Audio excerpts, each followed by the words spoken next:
I see us adapting to the changes. We're not just going to sit back. It's affecting the way we hunt. I think it's getting warmer too fast.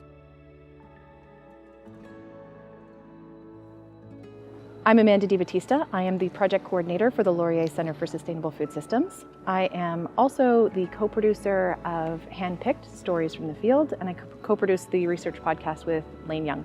And I'm Andrew Spring. I'm a research associate here at Laurier. I'm also the associate director of the Laurier Centre for Sustainable Food Systems.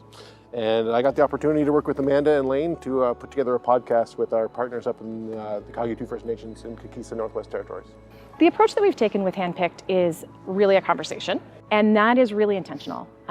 For the work that's happening at the Laurier Centre for Sustainable Food Systems, a lot of that happens on the ground with community partners. When you sit community partners and researchers down together, they tell you wonderful and interesting stories, and their research really comes alive. The podcast and that kind of method really gives us the opportunity to go a bit more in depth as to, a bit more about the connections and the relationships behind the research.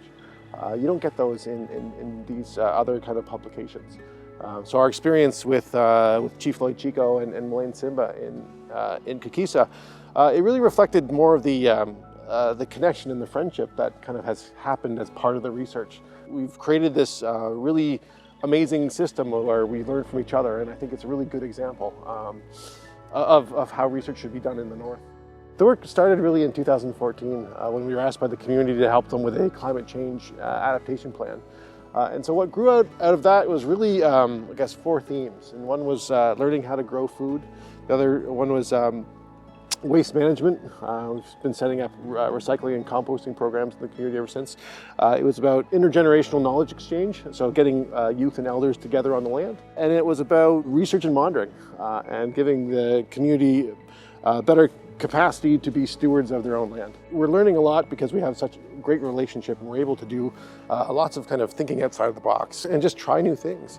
And I think it's really important that we look for other ways to share that research and share those outcomes with other communities, be they in the Northwest Territories or in other places around the world that are kind of seeing some of these impacts of climate change and are looking for new innovative ways to kind of adapt the community or adapt their food systems. If we can go into a community that we're already working with and have long-standing trust-based relationships with and gather footage and then create a podcast out of that then our community partners also listen to and help us tweak and those sorts of things, then that's really important to us, right? We have the opportunity to create something that we can use to get the research out into the world, but also that is valuable to the community because they get to hear their own voices and that they can also use these things as tools for communicating with policymakers and decision makers and for telling their own stories.